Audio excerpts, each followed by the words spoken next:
देश के सभी किसान साथियों को विकल्पचार की नमस्कार। जैसा कि आप जानते हैं कि पूरे देश का किसान आज सड़कों पर उतरा हुआ है।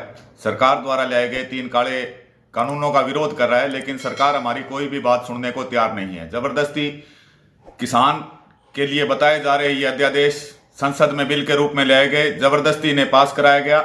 लेकिन जब पंजाब, हरियाणा, मध्य प्रदेश और पूरे भारत का, कर्नाटक तक का किसान सड़कों पर उतरकर इनके अंदर बदलाव की मांग कर रहा है, तो सरकार हमारी मांग नहीं सुन रही है। तो जिस प्रकार असहयोग आंदोलन महात्मा गांधी ने किसानों पूरे देश के अंग्रेजों के खिलाफ शुरू किया था, वैसा ही असहयोग आंदोलन अब हमें किसानों को भारत सरकार के खिलाफ शुरू करना पड़ेगा। और इसकी शुरुआत हम हरियाणा, पंजाब से, जो सरकार कहती है कि पराली नहीं जलानी।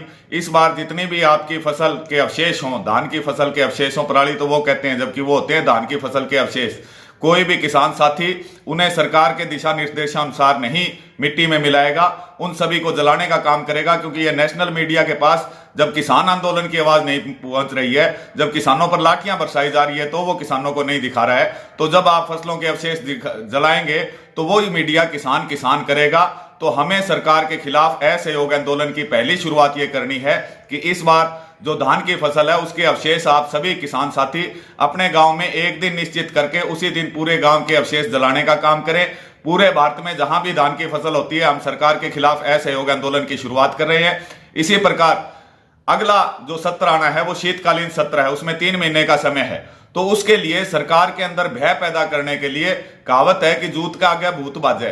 तो इसलिए आपके क्षेत्र के अंदर जैसे ही आपकी सांसद आए, चाहे वो किसी भी पार्टी से हो, उसका हमें खुलकर विरोध करना है, उससे टकराना है।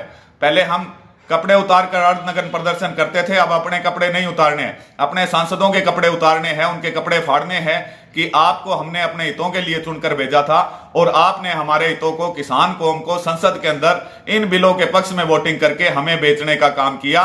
तो इनसे जितना ज्यादा टकराव हो सके, किसी भी सांसद को अपने लोकसभा क्षेत्र के अंदर आप घुसने ना दें, राज्यसभा सांसद को अपने क्षेत्र में आने ना दें, और बीजेपी और उसकी जो समर्थक पार्टियां हैं उनके नेताओं का पूरी तरह से गांव में प्रवेश निषेध करें। क्योंकि अभी सड़क पर बहुत बड़ा आंदोलन खड़ा नहीं हो पाएगा, क्योंकि ये 1 महीना है, ये 1 महीना किसानों के लिए सबसे ज्यादा काम जो खेतों में होता है। हमारी खरीफ की फसल आई खड़ी है, रबी की फसल की हमने बिजाई करनी है, तो इस करके इस महीने में कोई लगातार बड़ा आंदोलन नहीं चल सकता। किसान 15 दिसंबर के बाद खाली होगा और उसके बाद पूरा एक देशव्यापी आंदोलन हम पूरे देश में चलाएंगे, जो एक दिन का ना होकर लगातार चलेगा। तो मेरा सभी साथियों से, सभी किसान साथियों से, जब आपकी आज तक रेल बेचा गया, आज तक टेलीफोन विभाग बेचा गया, आज तक हवाई अड्डे बेचे गए, विभाग तो हमने बेचते सुने थे, लेकिन ये पिछला जो काला सत्र था ये ऐसा था जिसमें देश की सबसे बड़ी कौम, किसान कौम को बेचने का काम इन हरामखोर सांसदों ने किया। तो अब हमारे पास इस सरकार से असहयोग करने के अलावा कोई रास्ता नहीं है। सभी किसान जिन्होंने धान की फसल बीजी है वो अपने गांव में इकट्ठे होकर धान के अवशेष जलाने का काम करें, एक दिन निर्धारित कर। इसी प्रकार अपने क्षेत्र, अपने गांव के अंदर, अपने लोकसभा क्षेत्र के अंदर जो भी आपके सांसद हैं उनके साथ टकराव की स्थिति पैदा करें, उन्हें लोकसभा क्षेत्र में घुसने ना दें, ताकि जो ये 545 तो लोकसभा में चुने गए हैं और 245 जो है वो आपके राज्यसभा से हैं, इनके अंदर हम 3 महीने में इतना खौफ पैदा कर दें कि ये मोदी के पास जाके कहे कि लोग हमें मरने मारने पर उतारू हो गए हैं। आप कृपया इन कृषि अध्यादेशों में चेंज लें। और एक जो पूरे देश में बात हो रही है, एमएसपी कानून बनाया जाए। एमएसपी की आप बात ना करें, आप बात करें लाभकारी मूल्य का कानून बनाया जाए। एमएसपी तो 25-30 सालों से मिल रहा है, उसका किसान को कोई फायदा नहीं हुआ।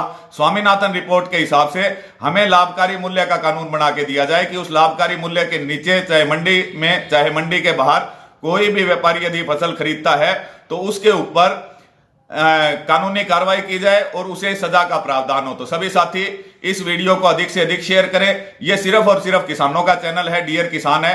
तो सभी साथी इस चैनल को भी अधिक से अधिक सब्सक्राइब करें ताकि किसानों की यह बात आप तक पहुंच सके। सभी किसानों का बहुत बहुत धन्यवाद।